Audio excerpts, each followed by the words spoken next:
आज मिति 2077 साल मङ्सिर 27 गते, तदनुसार 12 डिसेम्बर 2020 का दिन लिभिङ बप्तिस्ट मण्डली ललितपुरको आराधना सेवामा लिभिङ अनलाइन टिभी मार्फत युट्युब अनि फेसबुकमा विभिन्न ठाउँबाट जोडिनुभएका हाम्रो दाजुभाइ दिदीबहिनीहरू सबैजनालाई हृदयबाट स्वागत अनि जय मसीह। आउनुहोस् हामी सबैभन्दा पहिला सुरुको प्रार्थना गरौँ, परमेश्वरलाई धन्यवाद चढाउँ अनि त्यस पछाडि हाम्रो सङ्गति अगाडि बढाउनेछौँ।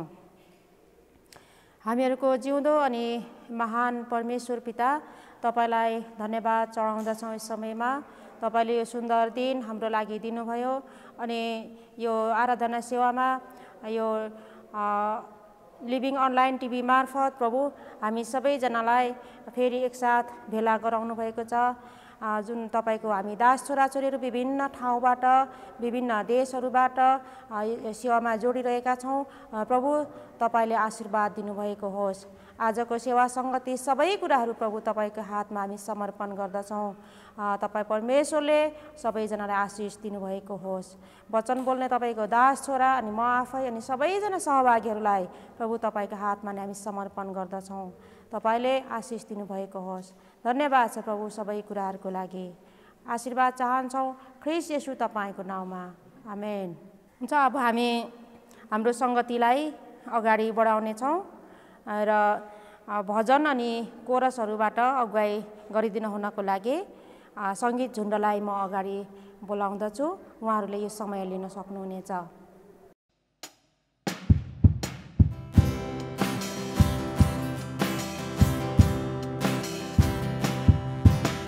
हास्खेल गर्दै भनिदेऊ संसार सबैलाई, धरतीको बोझ उठाइ लाने जन्मिए मुक्तिदाता। मानिसको चोला लिएर गरिबको छैमा, मानिसको चोला लिएर गरिबको छैमा। हास्खेल गर्दै भनिदेऊ गोठालाहरूलाई पहिले दर्शन पठाए पिताले, गोठालाहरूलाई पहिले दर्शन पठाए पिताले। दूत गर्न आई भन्न लागे साँझको बेलामा, तारनहार प्रभु जन्मिए दाउदको सहरमा। तारनहार प्रभु जन्मिए दाउदको सहरमा। गई हेर तिम्रो प्रभुलाई पहिले नजरमा, गई हेर तिम्रो प्रभुलाई पहिले नजरमा। हास्खेल गर्दै भनिदेऊ संसार सबैलाई, धरतीको बोझ उठाइ लाने जन्मिए मुक्तिदाता। मानिसको चोला लिएर गरिबको छैमा, मानिसको चोला लिएर गरिबको छैमा। हास्खेल गर्दै भनिदेऊ पूर्वका ज्ञानी ज्योतिषी आकाश हेरेर बात गर्थे। पूर्वका ज्ञानी ज्योतिषी आकाश हेरेर बात गर्थे। साँझको नौलो तारादेखि हर्षले रमाए। राजाहरूका राजा जन्मे को पत्ता लगाए। राजाहरूका राजा जन्मे को पत्ता लगाए। परपितालाई मन खोली धन्यवाद चढाए। परपितालाई मन खोली धन्यवाद चढाए। हास्खेल गर्दै भनिदेऊ संसार सबैलाई, धरतीको बोझ उठाइ लाने जन्मिए मुक्तिदाता। मानिसको चोला लिएर गरिबको छैमा, मानिसको चोला लिएर गरिब गोठैमा हास्केल गर्दै भनिदे।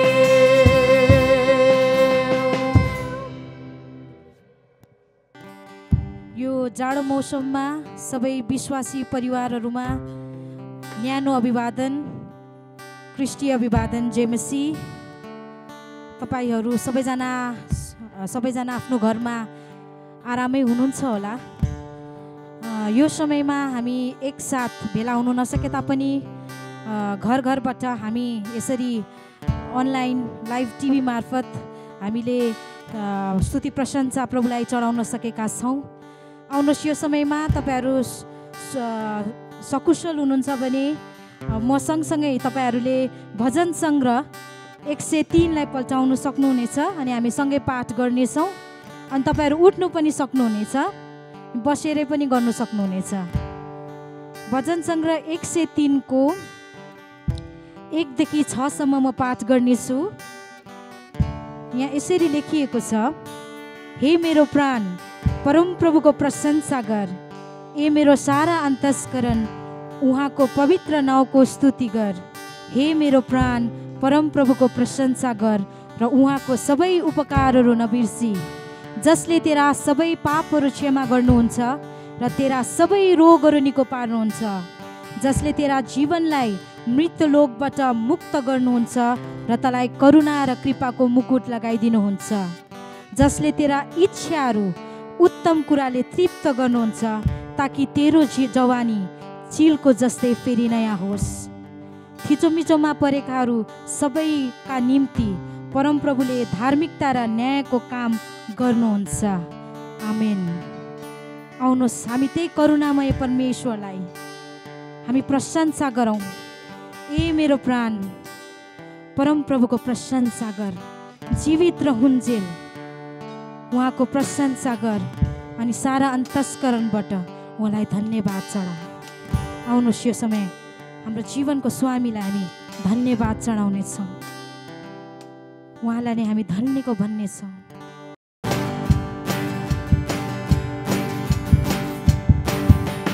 येशू येशू मेरो जीवनको स्वामी, येशू येशू मेरो जीवनको किल्ला, येशू येशू मेरो जीवनको स्वामी, येशू येशू मेरो जीवनको किल्ला।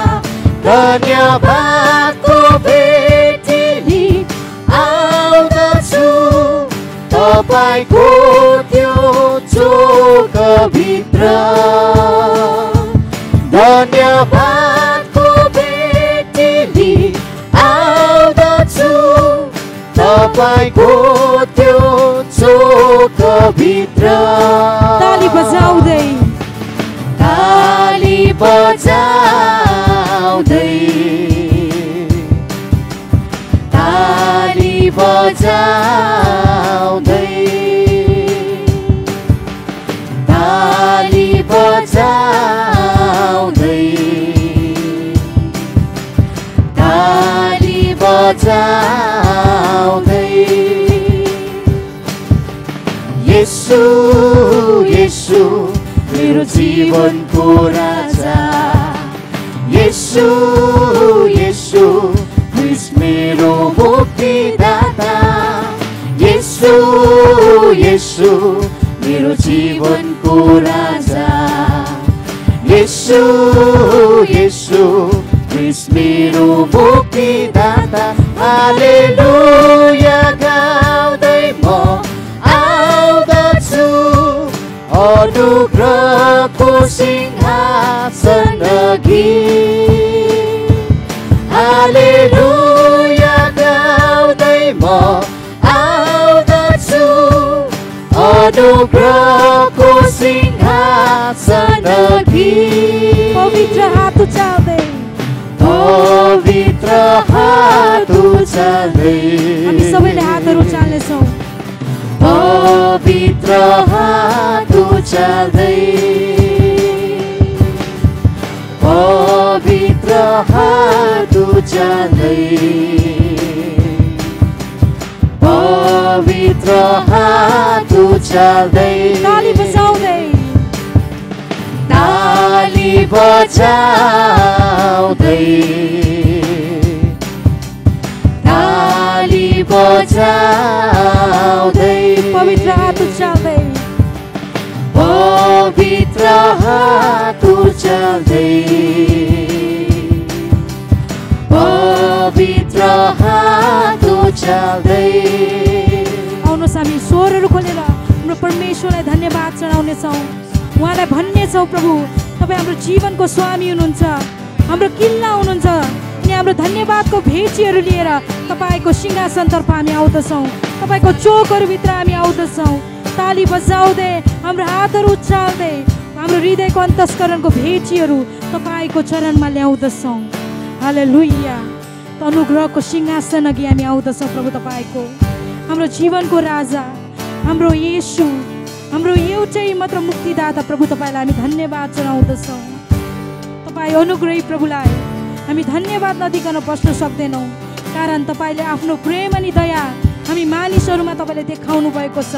यो स्वतन्त्रताको जीवन तपाईँबाट मात्रै हामीले पाएका छौँ प्रभु, तपाईँलाई धन्यवाद चढाउँदछौँ। हाम्रो हृदयको अन्तस्करणको भेटीहरू तपाईँको सिंहासन अघि ल्याउँदछौँ। हालेलुया हालेलुया। तपाईँलाई हामी धन्यवाद चढाउँदछौँ, कारण तपाईँले नै हाम्रो हृदय अनि आत्मा जान्नुहुन्छ, हामीलाई भित्री अनि बाहिर रूपमा छर्लङ्गै स्पष्टसँग तपाईँले मात्र चिन्नुहुन्छ। हालेलुया। तपाईँ हाम्रो नयाँ आशा, भरोसा, हाम्रो चङ्गाई अनि मुक्ति हुनुहुन्छ। तपाईँलाई नै धन्यवाद चढाउँदछौँ, तपाईँलाई नै धन्यको भन्दछौँ। मलाई तपाईँको खाँचो छ, हात प्रेमको बढाउनु, सिंहासनबाट आउनुहोस्,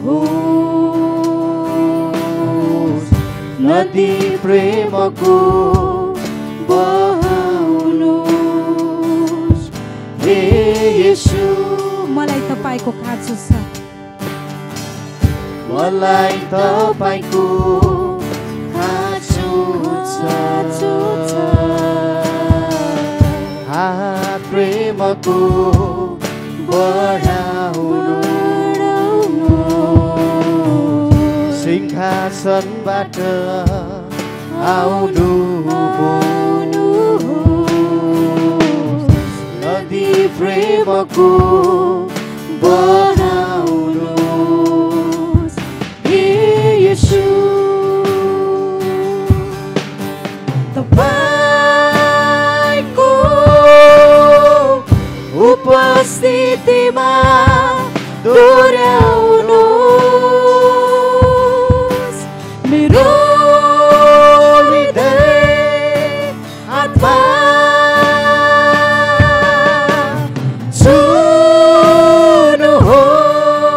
छुनुहोस्, नयाँ आशा भरोसा,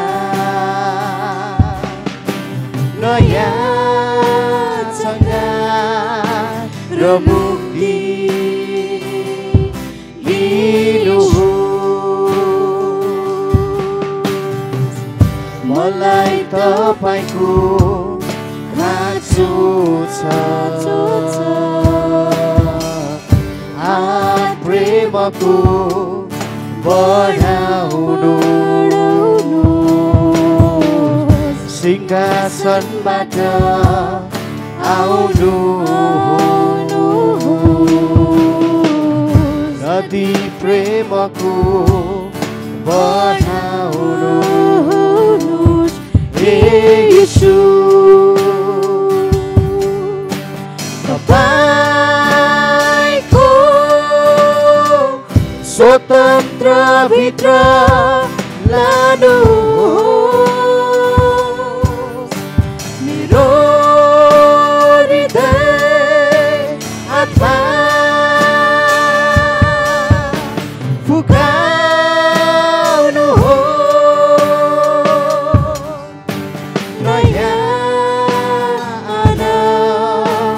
र खुसी नयाँ उचार र शक्ति मेरो हो मलाई तपाईको खाँचो छ प्रेमको बढाउनु सिंहासनबाट आउनु नदी प्रेमको बढाउनु हे येशू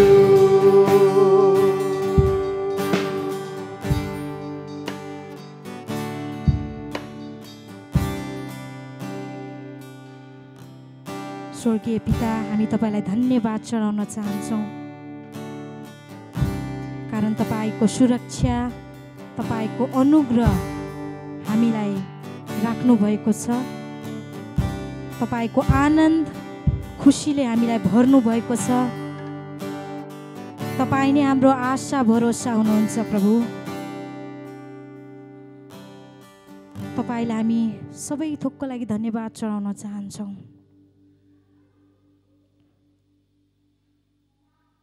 प्रभु, तपाईले हामीमा तपाईको दया अनि करुणा नदेखाउनु भएको भए प्रभु, कतिजना हामी यो जीवन हामीले देख्नु पाउने थिएनौँ होला। यो स्वतन्त्रताको जीवन, यो अनन्तको जीवन हामीले पाउँदैन थियौँ होला प्रभु। तर तपाईले आज हामीलाई यो जीवन दिनुभएको छ, त्यसको लागि धन्यवाद चढाउन चाहन्छु। हाम्रो हृदयको अन्तस्करणबाट केवल येशू राजा तपाईलाई, हाम्रो शान्तिका राजकुमार प्रभु तपाईलाई धन्यवाद चढाउँदछौँ येशू तपाईको नाउँमा, आमेन। सङ्गीत समूहलाई म धेरै धेरै धन्यवाद भन्न चाहन्छु। उहाँहरूले हामीलाई भजन कोरस अनि वर्शिपमा अगुवाई गरिदिनु भएको छ र यति बेला हामी परमेश्वरलाई दशांश अनि भेटीहरू छुट्याएर उहाँको आराधना गर्नेछौँ र यो समयमा पनि भजनहरू गाइदिनु हुनको लागि म सङ्गीत समूहलाई नै समय दिन चाहन्छु।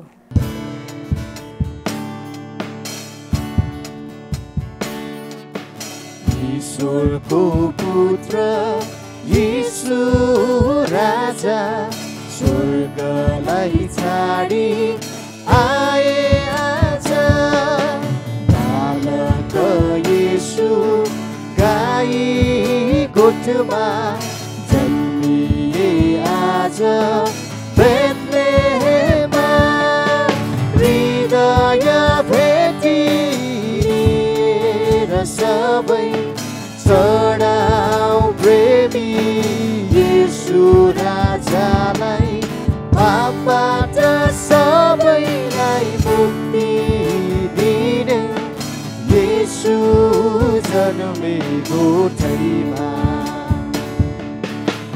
ईश्वरको पुत्र येशू राजा स्वर्गलाई छाडी आए आज बालक येशू गाई गोठमा जन्मिए आज बेथलेहेममा ईश्वरको पुत्र येशू राजा हाम्रो बलुमा आउनुहोस् आज स्वागत गर्छौँ येशू प्रभुलाई जन्मनुहोस् हृदयमा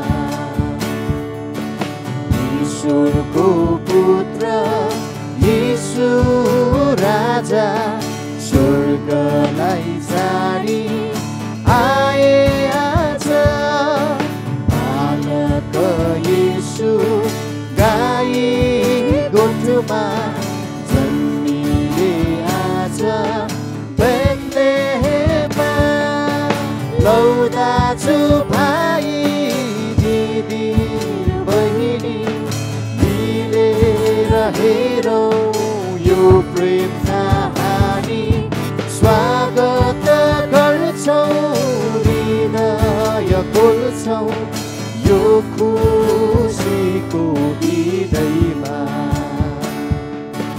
यो खुसीको हृदयमा यो खुसीको हृदयमा। हुन्छ, यो समयमा सङ्गीत समूहलाई फेरि पनि धन्यवाद भन्न चाहन्छु र अहिले चाहिँ मेरो हातमा केही सूचना अनि प्रार्थनाको विषयहरू छ। म तपाईँहरूको अगाडि पाठ गर्न गइरहेको छु। सबैभन्दा पहिला मण्डलीका सबै रोगी बिमारीहरूको लागि हामी प्रार्थना गरौँ।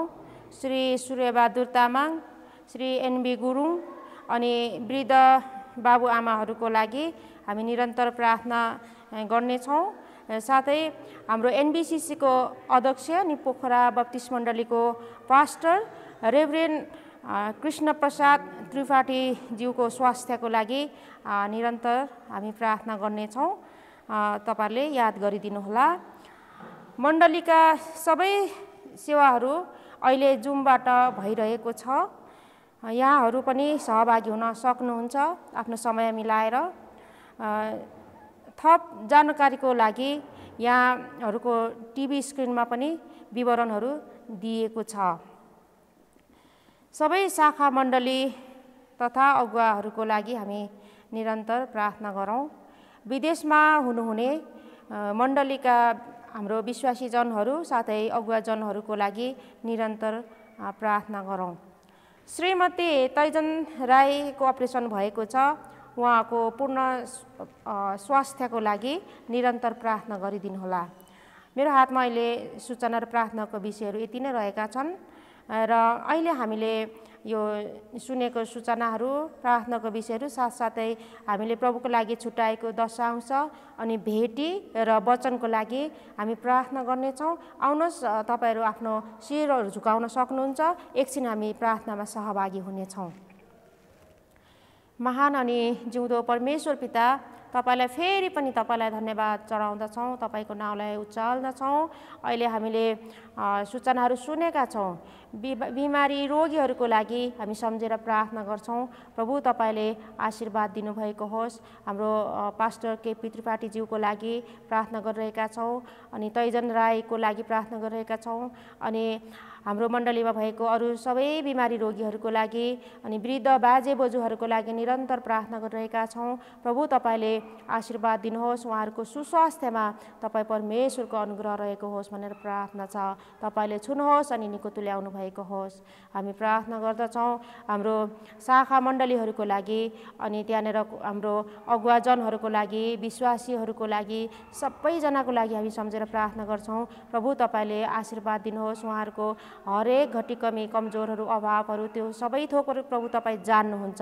तपाईँ परमेश्वरले नै सहायता गर्नुहोस् र आशिष दिनुहोस् भनेर प्रार्थना चढाउँदछौँ। प्रभु धन्यवाद छ। अनि जति पनि विदेशमा रहनुभएको हाम्रा विश्वासीजनहरूको लागि, हाम्रा अगुवाहरूको लागि हामी प्रार्थना गर्दछौँ। तपाईँले सुरक्षा दिनुहोस्। कतिवटा कुराहरूमा, कामहरूमा साह्रो गाह्रो अप्ठ्यारो हुनसक्छ। प्रभु तपाईँ परमेश्वरको अनुग्रह राखिदिनुहोस् भनेर प्रार्थना गर्दछौँ र प्रार्थना छ तपाईँले प्रशस्त गरिकन हाम्रो जीवनमा, हाम्रो परिवारमा दिनुभएको आशिषहरूबाट केही अंश भेटीहरू छुटाएका छौँ। तपाईँले दिनुभएको गरिखाने ठाउँहरूबाट जुन दशांश भेटीहरू छुटाएका छौँ, प्रभु तपाईँको हातमा ल्याउँदछौँ। तपाईँ परमेश्वरले प्रशस्त गरिकन आशीर्वाद दिनुहोस्। तपाईँले लिनुहोस्। तपाईँको सेवा कार्य गर्ने जुन कामहरूमा टेवा मिल्न सकेको होस् भनेर प्रार्थना गर्दछौँ। धन्यवाद छ प्रभु, जो तपाईँको दास छोराद्वारा तपाईँको वचनबाट यो समय हामी सुन्दैछौँ। तपाईँले आशिष दिनुहोस्। उहाँद्वारा भएर तपाईँ बोल्नुहोस्। हामी सुन्ने, हामी हरेक सहभागीहरूलाई तपाईँले लिनुहोस्। प्रभु धन्यवाद छ प्रभु, हामीले तपाईँको वचनलाई सुनेर मात्र होइन, हाम्रो हृदयमा राख्न सकौँ, हाम्रो जीवनमा अनि व्यवहारमा ल्याउन सकौँ। प्रभु प्रार्थना छ तपाईँले आशीर्वाद दिनुभएको होस्। सबै कुराहरू तपाईँको हातमा राख्दै धन्यवाद दिन्छौँ, आशीर्वाद माग्छौँ ख्रीष्ट येशूको नाउँमा, आमेन।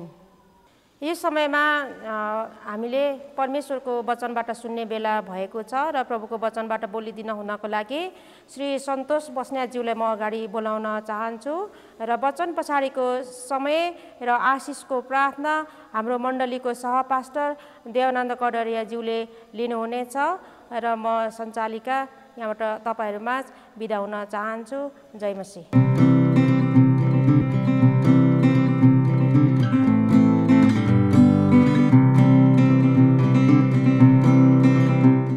लिभिङ टिभी मार्फत हामीसँग जोडिनुहुने सम्पूर्ण दर्शकबिनहरूलाई म सन्तोष बस्नेतको तर्फबाट न्यानो अभिवादन जय मसीह भन्न चाहन्छु। म लिभिङ ब्याप्टिस्ट चर्चप्रति पनि अत्यन्तै धन्यवादी छु। म र मेरो परिवारलाई यहाँहरूले गर्नुभएको प्रार्थना, तपाईँहरूले देखाउनु भएको प्रेम, तपाईँहरूले गर्नुभएका फोन कलहरूलाई यो समयमा अत्यन्तै हामीले महत्त्वका साथ हेरेका छौँ र त्यसको लागि हामी एकदमै धन्यवादी छौँ। त्यसै गरी म रेभरेन्ड जिर्मानप्रति पनि त्यति नै धन्यवादी छु, जसले मलाई यो समयमा परमेश्वरको वचनबाट तपाईँहरूको बिचमा आएर सेवाकाई गर्ने यो मौका दिनुभयो। त्यो मौकाको लागि पनि म रेभरेन्ड जिर्मानलाई र एलबिसी चर्चका सम्पूर्ण डिकनज्यूहरू र विश्वासी दाजुभाइ दिदीबहिनीहरूलाई पनि धन्यवाद दिन चाहन्छु। प्रियहरू, यति बेलाको समयलाई लिएर मैले त्यति धेरै कुराहरू भनिराख्नुपर्ने जरुरी म ठान्दिनँ, किनभने हामीलाई थाहा छ यो समयमा कोभिड-19ले हामीलाई प्रत्यक्ष र अप्रत्यक्ष रूपमा सबैलाई असर पारेको छ। हामीलाई प्रत्यक्ष रूपमा यसले असर पारेको छ। हामीहरूमध्ये धेरैजना, कतिजना कोरोनासँग लडिसकेका छौँ र कतिजना अझै पनि लड्ने क्रममा छौँ र कतिजनाको निम्ति हामीले प्रार्थनाहरू पनि त्यो बेला गरिराखेका छौँ। अझै दुःख लाग्दो कुरा त हाम्रै परिवारका कतिजना सदस्यहरूको, मण्डलीका सदस्यहरूको कोभिड-19को कारणले गर्दाखेरि निधन पनि भएको छ। प्रभुमा उहाँहरू सुत्नु भएको छ। यो हाम्रो लागि अत्यन्तै दुःखद कुरा हो र यस्तै समयमा हामी यति बेला गुज्रिराखेका छौँ। यो कोभिड-19को कारणले गर्दाखेरि आज हामी कतिजना मानसिक तनावमा भएर डिप्रेसनको शिकार पनि हुनु परेको छ। कतिजनाले घर भाडाहरू तिर्न नसक्दाखेरि, व्यवसायहरू नचलेको कारणले गर्दाखेरि हाम्रा धेरै समयमा यो समयहरूमा यति बेला हामी कति धेरै तनावमा भएको अवस्था भएर हामी गइराखेका छौँ। प्रियहरू, हामी त्यति मात्र होइन, धेरैजनाले कोभिड-19 जति सक्दो चाँडो नियन्त्रणमा आउन सकेको होस्, यो उन्मूलन भएको होस्, भ्याक्सिनहरू आउन सकेको होस् भनेर लामो समयदेखि प्रार्थना गर्दै पनि आइराखेका छौँ। हामीलाई थाहा छ यति बेला हाम्रा नानीहरूको स्कुल लाग्न सकेको छैन। त्यसले गर्दाखेरि हामीले हाम्रा नानीहरूलाई घरमा नै रहेर अनलाइन क्लासहरू पढाउनु पर्ने अवस्था पनि छ र धेरै लामो घन्टासम्म उनीहरूसँग बसेर हामीले आफै शिक्षक र शिक्षिका भएर घरमा समयहरू बिताउनु पर्दाखेरि र अरू कामहरू गर्न नपाउँदाहरूको तनाव पनि हामीसँग छ। त्यति मात्र होइन, हामीसँग भएका किशोर छोराछोरीहरू घरमै रहेर युट्युब, फेसबुक र अन्य सामाजिक सञ्जालहरू मार्फत त्यत्तिकै घरमा समय बिताइराख्नुको पीडा पनि उत्तिकै छ र हामीलाई कति बेला लाग्छ परमेश्वरले यो समयमा के गर्दै हुनुहुन्छ। प्रियहरू, हामी कतिपटक यति लामो समयसँग प्रार्थना गरिराख्दा पनि त्यसको उत्तर नपाउँदाखेरि हामीले हाम्रो विश्वासमाथि कतिपटक शङ्काहरू गर्दछौँ। कतै मेरो विश्वास कमजोर भएर यो सबै कुराहरू भएको त होइन। कतिपल्ट हामी त्यसरी पनि आफूलाई हेरिराखेको हुन सक्छौँ। त्यति मात्र होइन, कतिजनाले सायद परमेश्वरमाथि पनि प्रश्नहरू उठाएका छौँ होला कि प्रभु तपाईँ कहाँ हुनुहुन्छ यो घडीमा। प्रिय तपाईँ र मैले कतिपटक हामीले हाम्रो विश्वासलाई र परमेश्वरले कुनै पनि कामहरू नगरिरहेको देख्दा र उहाँ अत्यन्तै साइलेन्ट भएको कारणले गर्दाखेरि धेरै पटक यस्ता प्रश्नहरू हामीमा उब्जिँदछन्। जब हामी कष्टको घडी, दुःखको परिस्थिति भएर जाँदछौँ, त्यति बेला यस्ता प्रश्नहरू हामीमा आउनु स्वाभाविक नै हो। तर पनि कतिपटक विश्वासीहरूले हाम्रो विश्वासमा भएको यो शङ्कालाई, हामीमा भएको आत्मिक कमजोरीपनलाई हेर्दै गर्दाखेरि, विचार गर्दै गर्दाखेरि हामीले आफूलाई गर्ने प्रश्न चाहिँ के मेरो विश्वास साँच्चै नै परिपक्व छ त? के मैले गरेको परमेश्वर चाहिँ विश्वासयोग्य हुनुहुन्छ त? हामीले कतिपटक यो प्रश्नहरू पनि यस्तो समय भएर जाँदै गर्दाखेरि गर्नुपर्ने हुन्छ। आज मैले परमेश्वरको वचनबाट यस्तै घटनाहरूको सामना गरेकी एकजना पात्रलाई लिएर आएको छु। हुन त बाइबलले हामीलाई यो कुरा बताउँदछ अहिले जस्तो परिस्थितिको सामना हामी गरेर गइराखेका छौँ। आजभन्दा 2000 वर्ष अगाडि विशेष गरेर इजरायल देशको हामीले त्यति बेलाको इतिहासलाई पल्टाएर हेऱ्यौँ भने हाम्रोभन्दा अझै दर्दनाक, हाम्रोभन्दा अत्यन्तै कमजोर त्यति बेलाको समय र परिस्थितिहरूलाई मानिसले सामना गरिराख्नु परेको थियो। हामीलाई थाहा छ हाम्रो प्रभु येशू ख्रीष्ट आफैले पनि एकदमै सङ्घर्षरत जीवन बिताउनु परेको थियो, जुन कुराको हाम्रो लागि नौलो होइन। हामीलाई थाहा छ जब हामी येशू ख्रीष्टको डाँडाको उपदेशमा हेर्दछौँ त्यहाँनिर येशूले त्यति बेलाको सङ्घर्षको जीवन जिउँदै गरेका मानिसहरूलाई उत्साह दिनको निम्ति आफ्नो वचनमा ती कुराहरू उल्लेख गर्नुभएको छ। येशूले भन्नुहुन्छ कसैले एउटा गालामा तिमीलाई हिर्कायो भने अर्को गाला पनि थापिदेऊ। त्यति बेलाको तत्कालीन समाज, त्यति बेलाको तत्कालीन राज्य व्यवस्था, त्यति बेलाको राजनैतिक अवस्थाको कारण धेरै इजरायलीहरू होइन एकदमै त्यति बेला उनीहरूले एकदमै कठिन जीवनहरू जिइराख्नु परेको अवस्था थियो। उनीहरूले अन्यायलाई सहनु परेको थियो। त्यसैको कारण यदि कसैले तिमीलाई एउटा गालामा हिर्कायो भने अर्को गाला पनि थापिदेऊ भनेर येशूले त्यहाँनिर शिक्षा दिनुभएको छ, ताकि त्यो अन्याय गर्ने मानिसलाई उसले गरेको अन्यायको आवाज हुन सकोस्। जसले मानिसहरूलाई हेप्दथ्यो, जसले मानिसलाई थिचोमिचोमा राख्दथ्यो, त्यो मानिसलाई त्यो कुरा थाहा होस् भन्नको लागि येशूले बडो अचम्मको व्यावहारिक शिक्षा यहाँ दिनुभएको छ। त्यस्तै येशूले भन्नुभएको छ यदि तिमीलाई कसैले 1 किलोमिटर हिँडिदेऊ भन्यो भने तिमीले 2 किलोमिटर हिँडिदिनु। विशेष गरेर त्यति बेलाको समयमा रोमी शासकले र विशेष गरेर रोमी सैनिकहरूले यदि कुनै पनि युवा इजरायली मानिसलाई बाटोमा हिँड्दै गरेको भेटायो भने आफ्नो सबै कुराहरू भारीहरू बोकाएर उसलाई आफूले चाहे जति 1 किलोमिटर 2 किलोमिटर लान सक्थ्यो। त्यस्तो खालको अन्यायको जीवन उनले जिराख्नु परेको थियो र त्यो अवस्थालाई मध्यनजर गर्दै येशूले भन्नुभयो यदि कसैले तिमीलाई 1 किलोमिटर हिँडिदेऊ भन्छ भने त्यो मानिसको निम्ति तिमीले 2 किलोमिटर हिँडिदेऊ, ताकि त्यो मानिसलाई थाहा होस् मैले अन्याय गर्दैछु। प्रियहरू, येशू ख्रीष्टको पालामा पनि जीवन कष्टकर थियो। येशू ख्रीष्टको पालामा पनि येशूले जिउने आफ्नै जीवन पनि कष्टकर थियो। हामीलाई बाइबलमा त्यस्ता धेरै घटनाहरू छन् जहाँ येशूसँग आर्थिक रूपमा येशू पनि सम्पन्न हुनुहुन्थेन, उहाँसँग कुनै सिक्काहरू थिएन।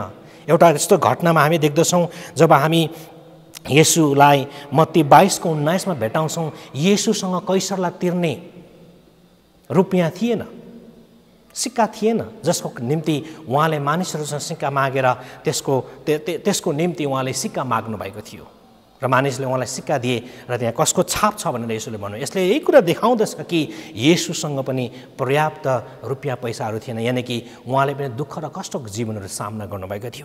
त्यस्तै गरेर हामीलाई थाहा छ जब हामी लुका 9:58 हेर्दछौँ येशूले त्यहाँ भन्नुभएको छ स्यालहरूको दुलो छ बस्नको निम्ति, चराहरूको निम्ति गुण छ बस्नको निम्ति, तर मानिसको पुत्रको निम्ति त टाउको राख्ने शिर राख्ने ठाउँ पनि छैन।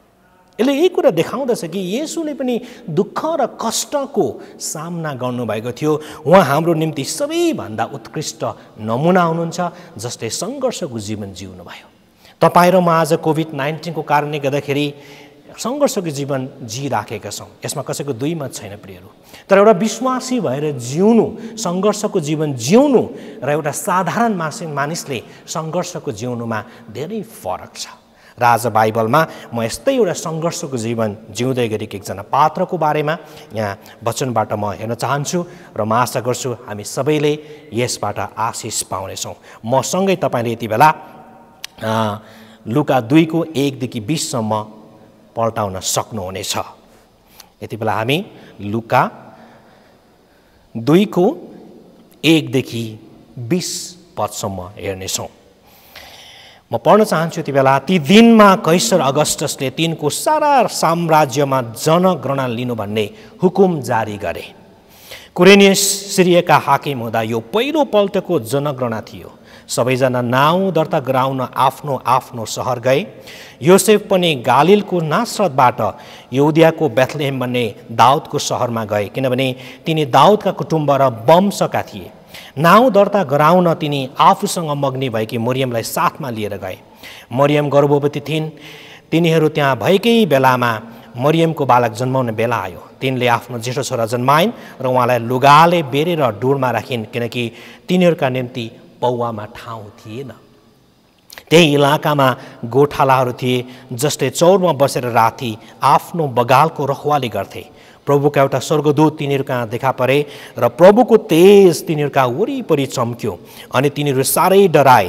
तब स्वर्गदूतले तिनीहरूलाई भने, नडराओ, किनभने हेर म तिमीहरूलाई बडो आनन्दको सुसमाचार सुनाउँछु जो सबै मानिसहरूका निम्ति हुनेछ।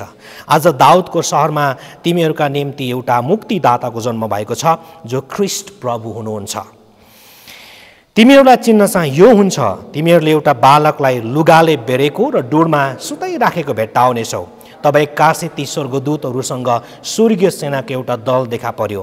परमेश्वरको स्तुति गर्दै तिनीहरूले भने, सर्वोच्चमा परमेश्वरलाई महिमा र पृथ्वीमा जुन मानिसहरूसँग उहाँ प्रसन्न हुनुहुन्छ तिनीहरूलाई शान्ति। तब स्वर्गदूतहरू तिनीहरूबाट बिदा भएर स्वर्गमा गए। तब गोठालाहरूले आपसमा भने, आऊ हामी बेथलेहमसम्म जाउँ र त्यहाँ घटेको यो घटना र परमप्रभुले हामीलाई बताउनु भएको कुरा गएर हेरौँ। तिनीहरू आतुरीसँग गए र मरियम र योसेफ दुवैलाई र बालकलाई चाहिँ डोरमा सुतिरहेको भेट्टाए। तब तिनीहरूले यो देखे। तब यस बालकको विषयमा जे कुरा तिनीहरूलाई भनिएको थियो त्यो तिनीहरूले बताइदिए। गोठालाहरूले बताएका कुरा सुन्नेहरू सबै आश्चर्यचकित भए। तर मरियमले यी कुरा गुन्दै मनैमा राखिन्। जस्तो तिनीहरूलाई भनिएको थियो त्यस्तै सबै कुरा सुनेका र देखेका हुनाले परमेश्वरको महिमा र स्तुति गर्दै गोठालाहरू फर्के। परमेश्वरको यो वचन पढाइमा हामी सुन्नेहरू सबैलाई आशिष मिलेको होस्। प्रियहरू, मैले किन भनिसकेँ, हामी ती बेला एकदमै मलाई लाग्छ अहिलेको हाम्रो यो पिँढीको सबैभन्दा कठिन समयको सामना गर्दैछौँ कोभिड-19 को कारणले गर्दाखेरि। र आज म येशू प्रभुको बारेमा भन्दा पनि बढी विशेष गरी एकजना त्यस्तो पात्रको बारेमा बताउन चाहन्छु जसले हामीलाई येशूतिर हेर्न सिकाउँदछिन्, जसको विश्वास र जीवन तपाईँ र मेरो निम्ति एउटा उदाहरणीय जीवन बन्न सक्छ। यो महिना विशेष गरेर एडभन अर्थात् आगमनको महिना भनेर, विशेष गरेर मसीहको आगमनको महिना भनेर सम्पूर्ण क्रिस्चियन संसारमा मनाउने गरिन्छ। यो एडभन विशेष गरेर नोभेम्बर 29 तारिकबाट डिसेम्बर 24 तारिकसम्म मनाउने गरिन्छ र यो एक महिनाको समयलाई विशेष गरेर येशू ख्रीष्ट या मसीहको आगमनको रूपमा संसारभरि नै मनाउने गरिन्छ। त्यसै कारण पनि आज मैले जुन वचन लिएर आएको छु यो एडमनमा हामी पनि भएको कारणले गर्दाखेरि हाम्रो निम्ति यो अहिले भर्खरै पढेको खण्ड पढ्नु र यसबाट हेर्नु अनि यसबाट हामीले सिक्नु र सुन्नु चाहिँ अति नै आशिषमय हुन्छ भनेर मैले आज यो वचन लिएर आएको हुँ। र यहाँ मैले अघि नै भन्दै थिएँ आज म यस्तो खालको पात्रको बारेमा बताउन चाहन्छु र त्यो पात्रहरू कोही नभएर मरियमलाई मैले यहाँनिर आज लिएर आएको छु। मरियम एउटा यस्तो खालको किशोरी कन्या जसलाई हामी बाइबलमा कन्या अवस्थामा भेट्टाउँदछौँ। बाइबलले उनलाई त्यसरी एउटा कन्याको रूपमा प्रस्तुत गर्दछ। जब हामी लुका 1:34 पदमा हेर्दछौँ त्यहाँ मरियम आफैले आफूलाई म त अहिले पनि कन्या नै छु भनेर सम्बोधन गरेकी छिन् र यहाँबाट हामीलाई थाहा हुन्छ कि उनी एउटा केवल किशोरी, एउटा भर्खरको कन्या जसको विवाह भइसकेको छैन, तर विवाह हुनको लागि योसेफसँग मगनी भएको कन्या मरियमलाई हामी यहाँ भेट्टाउँदछौँ। मरियमको जीवनलाई जब हामी हेर्छौँ, मरियम आफैले पनि अति नै दुखित र सङ्घर्षरत जीवन बिताइराखेको उनको त्यस्तो अवस्थामा परमेश्वरले कृपा र दृष्टि गरेको कुरा उनले आफ्नो स्तुति गान लुका 1:48 पदमा हामीलाई बताउँदछिन्। मरियम आफै एउटा दुखी र सङ्घर्षरत जीवन बिताउँदै गरेकी एउटा कन्या थिइन् जसलाई परमेश्वरले उनको त्यस्तो अवस्थामा दुखी र सङ्घर्षरत दीनतामा गरिबीपनमा भेट्टाउनु भएको कुरा र कृपा दृष्टि गर्नुभएको कुरा हामी लुका 1:48 पदमा भेट्टाउँछौँ। यस्ती स्त्री जसलाई, यस्ती कन्या जसलाई लगभग झन्डै योसेफले त्यागिएको अवस्थामा हामी लुका मत्ती 1:19 भेट्टाउँदछौँ। उनले पनि झन्डै योसेफबाट त्यागिनु परेको थियो, तर आफ्नो विश्वासको निम्ति उनलाई धन्य कि भनेर कहलाइएको छ, उनलाई धन्य कि भनेर भनिएको छ, जुन कुरा हामी लुका 1:45 पदमा भेट्टाउँदछौँ। आखिर परमेश्वरले कन्या मरियमलाई आफ्नो योजना पुरा गर्नको निम्ति मसीहको आगमनको निम्ति उनलाई चलाउनु भएको घटना हाम्रो लागि नौलो घटना होइन। बाइबलमा मरियमलाई अत्यन्तै एउटा कन्याको रूपमा, अत्यन्तै धन्यकी स्त्रीको रूपमा र अत्यन्तै पवित्र स्त्रीको रूपमा लिने गरिन्छ। विशेष गरेर हामीलाई थाहा छ यो समयमा क्रिसमसको बेलामा हामीले मरियमको चर्चाहरू र बालक येशूको चर्चा अत्यन्तै धेरै गर्दछौँ। हामीले भर्खरै पढेको यस खण्डमा, जसलाई हामीले भर्खरै पढेको छु, मरियमलाई हामी यति बेला गर्भवती अवस्थामा भेटाउँदछौँ र उनको गर्भको अवस्था पनि, अर्थात् गर्भ अवस्था पनि यति बेला लगभग झनै अहिले भन्ने हो भने 39-40 हप्ता बितिसकेको छ। यानि कि आफ्नो गर्भ अवस्थाको अत्यन्तै अन्तिम हप्तामा उनी रहेको हामी यहाँ भेटाउँदछौँ प्रियहरू। र यस्तो अवस्थामा अत्यन्तै लामो यात्रा पार गरेर मरियम र योसेफ नासरतबाट बेथलेहेममा आइपुगेको घटना हामी बाइबलमा भेट्टाउँदछौँ। धेरै बाइबलविदहरूले भन्दछन् एउटा सामान्य मानिसलाई नासरतबाट बेथलेहेम सहर आउनलाई 4 दिन हिँड्नुपर्छ। मरियमको कुरा हामी गरौँ प्रियहरू, उनी गर्भवती छिन् र अन्तिम हप्तामा उनी हिँड्दैछिन्। त्यस्तै स्त्रीलाई नासरतबाट बेथलेहेममा हिँडेर आउनलाई कम्तीमा पनि 1 हप्तादेखि 10 दिन लागेको हुनुपर्छ भनेर धेरै बाइबलविदहरूले बताउँदछन्। हामी अनुमान गर्छौँ उनले गधामा चढेर आइन् या हिँडेर आइन्, बाइबलले हामीलाई त्यो कुरा बताउँदैन। चाहे जेसुकै होस्, मरियमले आफ्नो यो अवस्थामा 1 हप्ता अर्थात् त्योभन्दा अझै धेरै दिन लगाएर बेथलेहेममा आएको हामी देख्दछौँ। तर दुःख लाग्दो कुरो, मरियमले बेथलेहेममा आएर बेथलेहेम उनको लागि अनौठो भयो, किनकि बेथलेहेममा उनको लागि बस्ने कुनै ठाउँ थिएन। कति दुःख लाग्दो कुरा छ। त्यति मात्र होइन, बेथलेहेममा कुनै घर उनको लागि स्वागत योग्य थिएन, पौवामा पनि बस्ने ठाउँ थिएन। पौवा भनेको प्रियहरू टाढाबाट मानिसहरू आएर सहरमा बस्ने एउटा पब्लिक प्लेस हो, अर्थात् एउटा सार्वजनिक ठाउँ हो जहाँ मानिसहरू आएर बस्छन्, जसमा कुनै प्राइभेसी हुँदैन, तथापि उनीहरूलाई बस्नको निम्ति एउटा साधारण बस्ने व्यवस्था हुँदथ्यो। तर त्यो पनि यति बेला मरियमको लागि छैन। हामीले धेरै पटक हाम्रा सङ्घर्षका कुराहरू गर्दछौँ, धेरै पटक हामी हाम्रो दुःख लाग्ने कुराहरू गर्दछौँ, दुःखका कुराहरू गर्दछौँ। तर जब हामी बाइबलमा हेर्दछौँ, मरियम जसले येशू प्रभुलाई यस संसारमा जन्म दिइन्, उनको अवस्थालाई हेर्दाखेरि लाग्छ कतिपटक हाम्रो दुःखभन्दा उनको दुःख अझै धेरै कष्टकर हामी देख्छौँ, जीवन अझै सङ्घर्षरत देख्छौँ, सङ्घर्षको जीवन जिएको हामी देख्दछौँ। अनि कतिपटक हामीलाई यो घटना हेर्दाखेरि लाग्छ त्यति बेला पनि मानिसहरूमा दया र मानवता भन्ने कुरा सायद थिएन, नत्र भने त्यति लामो यात्रा गरेर आएकी त्यो गर्भवती महिलाको निम्ति बेथलेहेममा ठाउँ दिनु पर्थ्यो। मानिसहरूले उनको निम्ति एटलिस्ट दया देखाउनु पर्थ्यो, तर त्यो दया यहाँ देख्दैनौँ। अनि हामीलाई कतिपटक प्रश्न लाग्न सक्छ, परमेश्वरले आफ्नो महान योजना मसीहलाई संसारमा पठाउँदै हुनुहुन्छ त के यस्तो अवस्थामा यसरी पठाउनु पर्थ्यो र? के परमेश्वरले योभन्दा अझै राम्रो तरिकाले आफ्नो पुत्रको जन्म गराउन सक्नुहुने थिएन र? हामीले यो प्रश्न धेरै पटक गर्ने गर्छौँ। तर फेरि हामीले यहाँ बुझ्नुपर्ने कुरा के छ भने कतिपटक हामीले परमेश्वरले के चाहनुहुन्थ्यो भन्दा पनि परमेश्वरले के इच्छा गर्नुभएको छ त्यो इच्छालाई उहाँले पुरा गर्नुहुन्छ भन्ने कुरालाई कतिपटक हामी नजरअन्दाज गर्छौँ। वाट गड वान्ट भन्दा पनि what God will to do, त्यो कुरालाई हामीले कतिपटक हेर्नुपर्ने हुन्छ।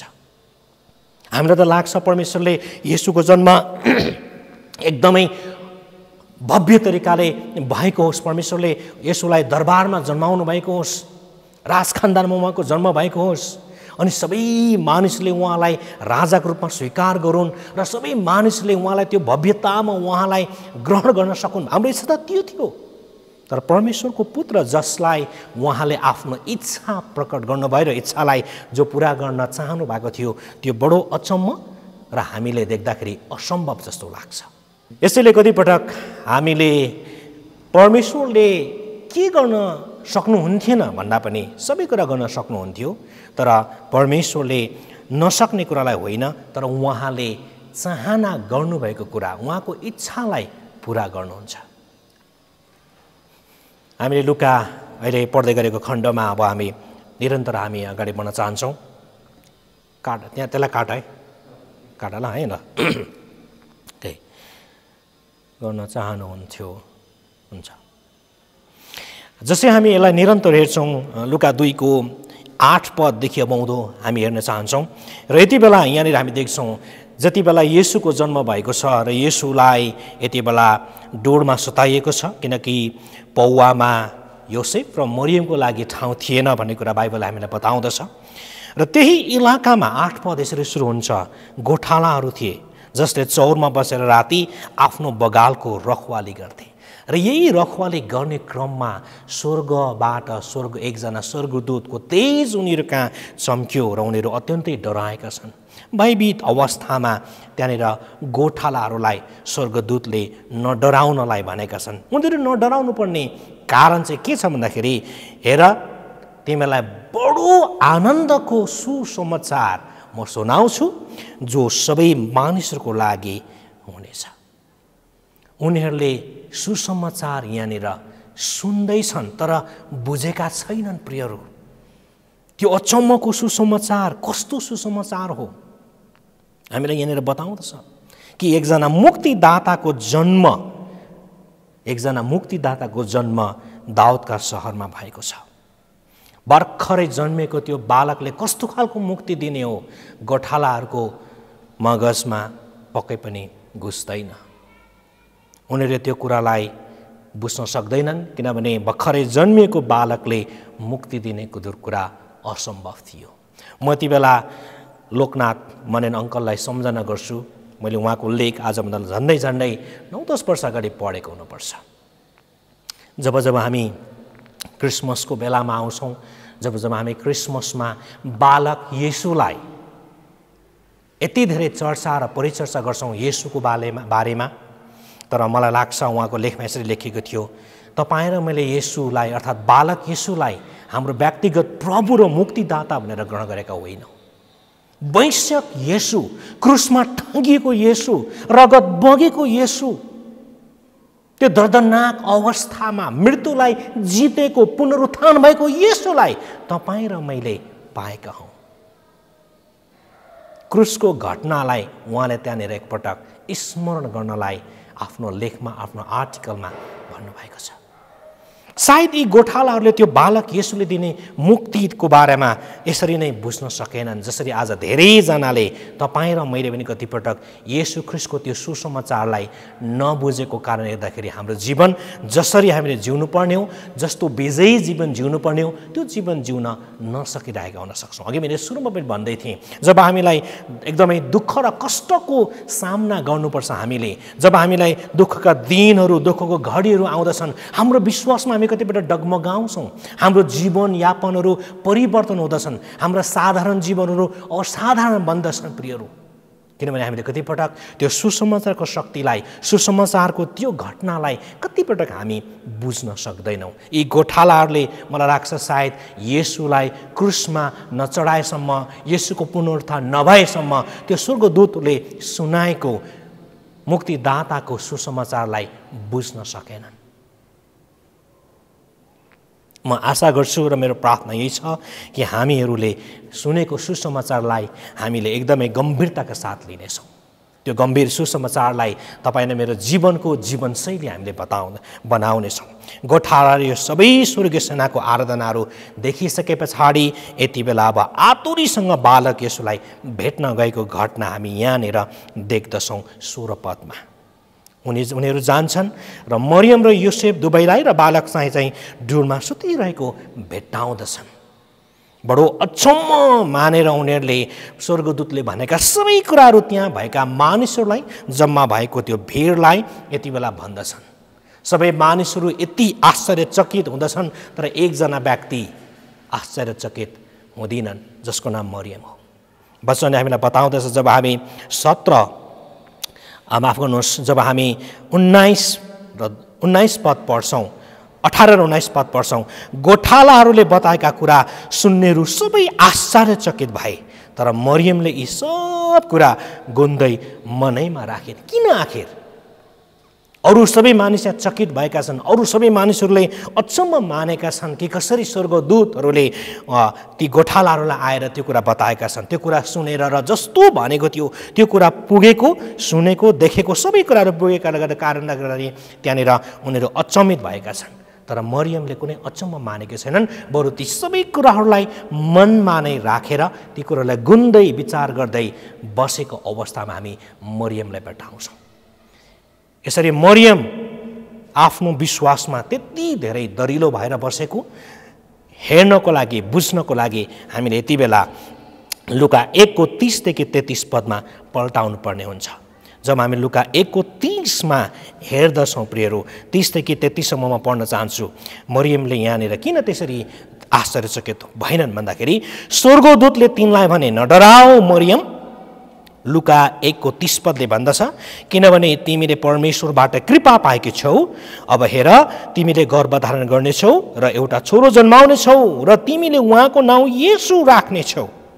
उहाँ महान हुनुहुनेछ र परम प्रधानका पुत्र कहलाइनुहुनेछ र परम प्रभुले उहाँलाई उहाँका पुर्खाको दाउदको सिंहासन दिनुहुनेछ। उहाँले याकुबको वंशमाथि सदा सर्वदै राज्य गर्नुहुनेछ र उहाँको राज्यको अन्त हुने छैन। अनि 38 पदमा पनि हामी हेर्न सक्छौँ। अनि मरियमले सबै भनिन्, हेर्नुहोस् म तपाईँको दासी, मलाई तपाईँको वचन अनुसार होस्। तब स्वर्गदूत तिनीबाट बिदा भए।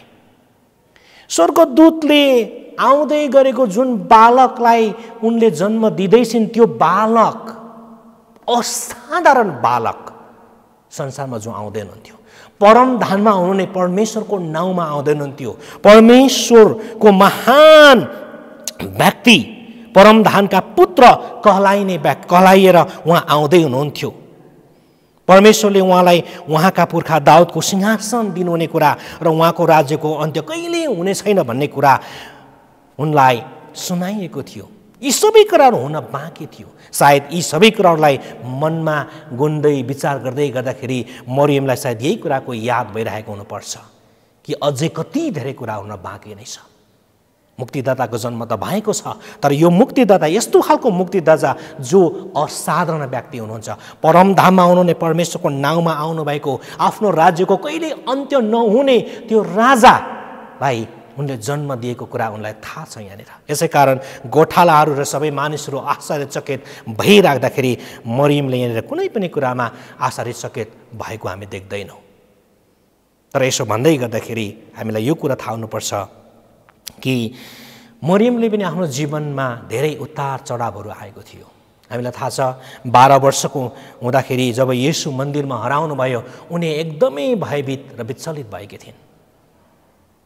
जुन कुरा नहुनु पर्थ्यो त्यो कुरा भएको कारणले गर्दाखेरि उनी त्यहाँ विचलित भएकी थिइन्। सायद परमेश्वरको योजनालाई, इच्छालाई उनले अझै पनि यहाँनिर बुझ्न सकेकी थिएनन्। त्यति मात्र होइन, येशू आफ्नो सेवाकायको क्रममा जब अत्यन्तै लोकप्रिय बन्नुभयो र उनको विरोध येशू प्रभुको विरोध भयो, उनी त्यति बेला विचलित भएको अवस्था देख्दछौँ। येशूलाई एकपटक आफ्ना भाइहरू लिएर आफ्ना येशूको अरू भाइहरूसँग येशूलाई लिनको निम्ति आफ्नो घरमा फर्काइ ल्याउनको निम्ति येशूको सेवाकाई भइरहेको बेलामा मरियम पुगेको घटना हामी देख्छौँ। अझै सबैभन्दा राम्रो घटना त क्रुसमा घटेको बेला सायद हामी देख्न सक्छौँ। त्यति बेला मरियम विक्षिप्त भएको घटना विशेष गरेर हामीलाई यूहन्नाको सुसमाचारले बताउँदछ। प्रियहरू, मानिस भएकै कारण मरियम पनि धेरै उतार चढावहरू भएर जीवनमा जानु परेको थियो। सङ्घर्षको जीवन उनले पनि जिउनु परेको थियो। परमेश्वरको त्यो महान योजनालाई कतिपटक बुझ्न नसक्दाखेरि बाइबलले हामीलाई त्यस्ता धेरै व्यक्तिहरूको उदाहरण दिँदछ जसले परमेश्वरलाई नजिकबाट जानेर चाखेर पनि कतिपटक विचलित भएको अवस्थाहरू हामी देख्दछौँ। अवश्य नै जब हाम्रो जीवनमा दुःख र कष्टहरू आइपर्छ, तपाईँ र म पनि विचलित हुँदछौँ। तर मरियम यहाँनिर चाहे जेसुकै भए तापनि परमेश्वरको योजनालाई उनले सायद त्यो मुक्तिदाताको योजना अर्थात् परमेश्वरको राज्यको जो अन्त्य हुँदैन भन्ने कुराको सबैभन्दा राम्रो नमुना र त्यसको अर्थ सायद मरियमले क्रुसमा गएर देखेको हुनुपर्छ। क्रुसमा जब येशू टाँगिनु भयो, तब उहाँबाट बगेको रगतले र उहाँले जुन क्रुसमा जे घटना घटाउनु भएको थियो त्यो घटनाले अब परमेश्वरको राज्य साँच्चै नै सुरु भएको कुरा सायद उनले बुझेको हुनुपर्छ। येशूको राज्यको अन्त्य त्यहाँ होइन।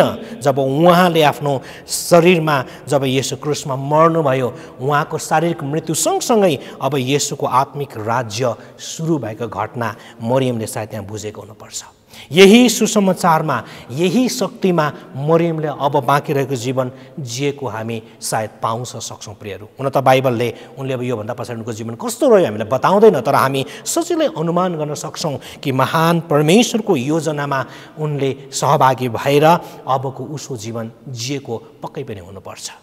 र स्मरण चाहिँ यहाँलाई के होस् भन्दाखेरि मरियम आफैले पनि येशूलाई आफ्नो व्यक्तिगत प्रभु र मुक्तिदाता भनेर ग्रहण नगरेसम्म स्वर्ग उनको लागि खुल्ला हुने छैन। त्यसै गर्दाखेरि मानिसलाई परमेश्वरले अचम्म तरिकाले चलाउनुहुन्छ, तर हामीले चाहे जस्तो गरेर होइन, परमेश्वरले इच्छा गर्नु भए अनुसार उहाँले चलाउनुहुन्छ।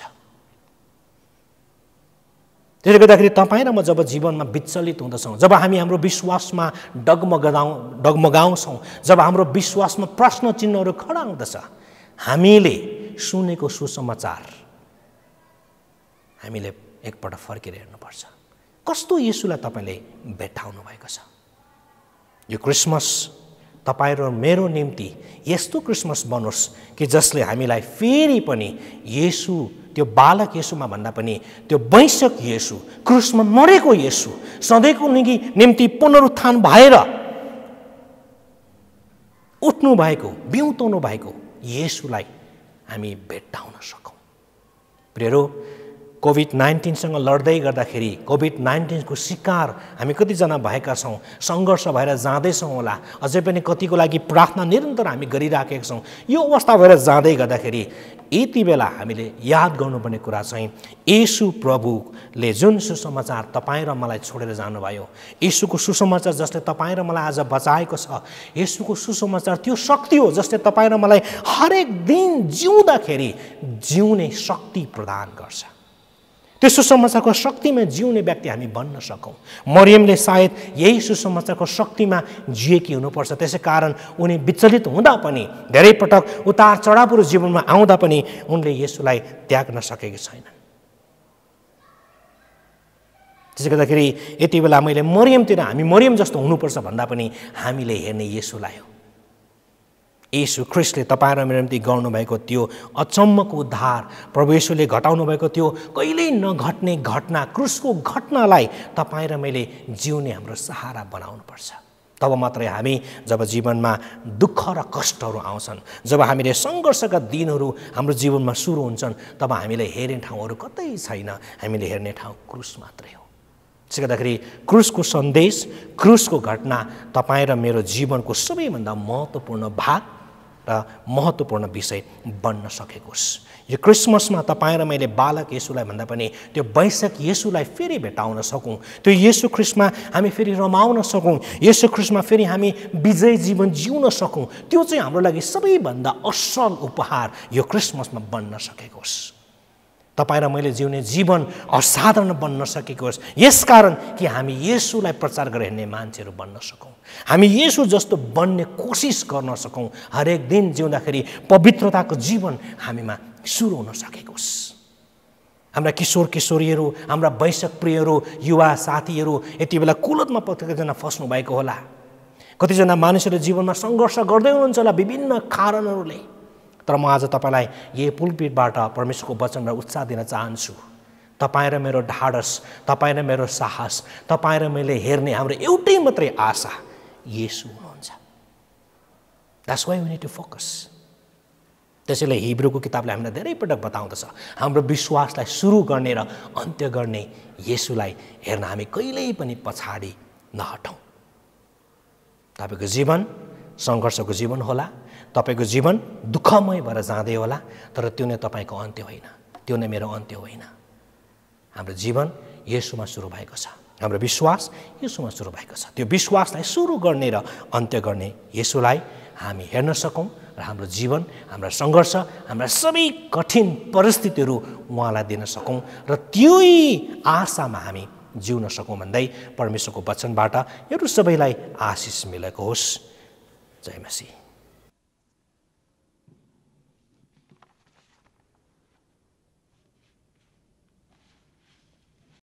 जय मसीह। हामीले भर्खरै परमेश्वरको वचन ब्रदर सन्तोषबाट हामीले सुनेका छौँ र उहाँले धेरै सान्दर्भिक र हामीलाई हरेक दिन प्रभु येशूमा जानुपर्छ जुन सुसमाचार छ त्यो विषयमा हामीले सुनेका छौँ र यो क्रिसमसको समयमा उहाँले जसरी यो वचन हामीलाई एकदम धेरै सान्दर्भिक र हामीलाई हरेक दैनिक अभ्यास गर्नको निम्ति र परिवारमा अझ नजिक कहाँ जाने भन्ने ल्याउनु भएको छ। हामी यो वचनलाई मनन गर्नेछौँ र अन्तिम प्रार्थना आशिषको प्रार्थना गर्नुभन्दा अगाडि हामी निरन्तर रूपमा देशको लागि प्रार्थना गरौँ, मण्डलीहरूको लागि प्रार्थना गरौँ, एलबिसीको लागि प्रार्थना गरौँ, हाम्रो छोरी मण्डलीहरूको निरन्तर प्रार्थना गरौँ र हाम्रो वृद्धहरू जो बिरामी हुनुहुन्छ उहाँहरूको निम्ति प्रार्थना गर्नेछौँ। आउनुहोस् हामी सँगै प्रार्थना गर्नेछौँ र त्यसपछि आशिषको प्रार्थना गरेर आजको आराधना सङ्गति हामी यहीँ टुङ्ग्याउनेछौँ। सारा सृष्टिका मालिक प्रभु, हामी तपाईँलाई धन्यवाद धन्यवाद धन्यवाद भन्दछौँ। आज फेरि हामीलाई सङ्गतिमा तपाईँले जुन आशिष दिनुभएकोमा, तपाईँको छोराद्वारा जुन वचन दिनुभएकोमा र हामीलाई दैनिक जीवनमा विश्वास सुरु र अन्त गर्ने येशूलाई हेर्ने हरेक दिन त्यो सुसमाचारमा हामी अडिग रहेर अगाडि बढ्नमा जुन आएको छ हामीलाई मनन गर्नमा सहायता गर्नुहोस् भनेर हामी प्रार्थना गर्दछौँ। प्रभु धन्यवाद छ हामी देशको लागि, मण्डलीहरूको लागि, एलबिसी मण्डलीको लागि, छोरी मण्डलीहरूको लागि, अगुवाहरूको निम्ति र हामी वृद्धहरू, रोगी बिरामीहरूको निम्ति तपाईँले चङ्गाई गर्नुहोस्, सान्त्वना दिनुहोस्, आरोग्यता दिनुहोस् पनि प्रार्थना गर्दछौँ। हामी निरन्तर रूपमा केपी त्रिपाठीको लागि पनि प्रार्थना गर्दछौँ। धन्यवाद छ जसरी अब हामी यहाँबाट छुट्नेछौँ। हाम्रो प्रभु येशू ख्रीष्टको अनुग्रह र पिताको प्रेम र पवित्र आत्माको शान्ति र सहभागिता हामी सबैसँग सदा सर्वदा भइरहोस्। आमेन। जय मसीह। परमेश्वरले तपाईँहरू सबैलाई आशिष दिउन्। धन्यवाद।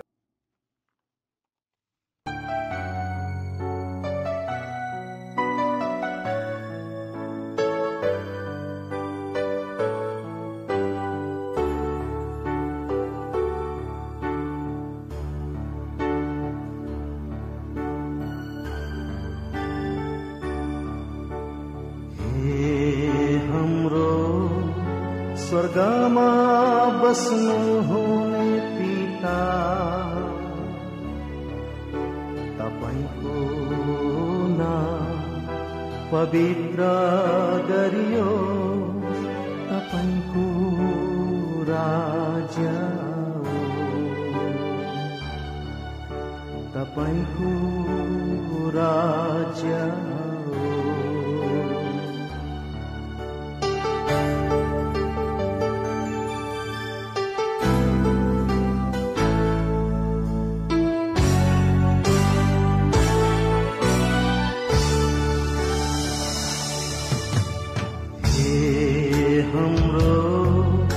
स्वर्गमा बस्नु हुने पिता, तपाईको नाम पवित्र गरियोस्, तपाईको राज्य तपाईको इच्छा स्वर्गमा छैन, यस पृथ्वीमा पुरा हो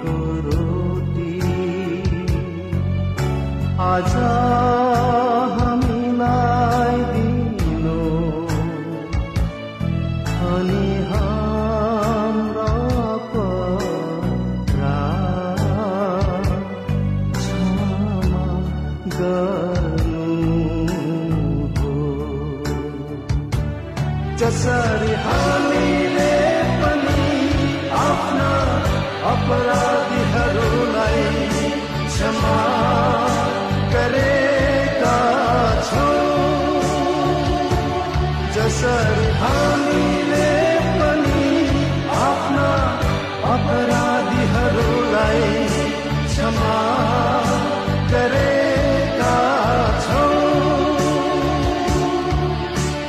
हामीलाई परीक्षामा नल्याउनुहोस्, तर दुष्टबाट बचाउनुहोस्,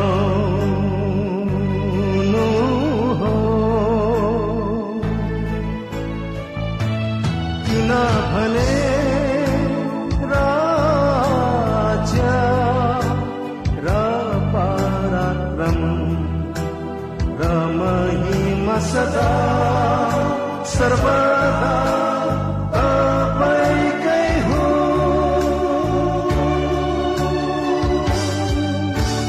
हे हाम्रो स्वर्गमा बस्नुहुने पिता, तपाईँको नाम पवित्र गरियोस्, तपाईँको राज्य आओस्, तपाईँको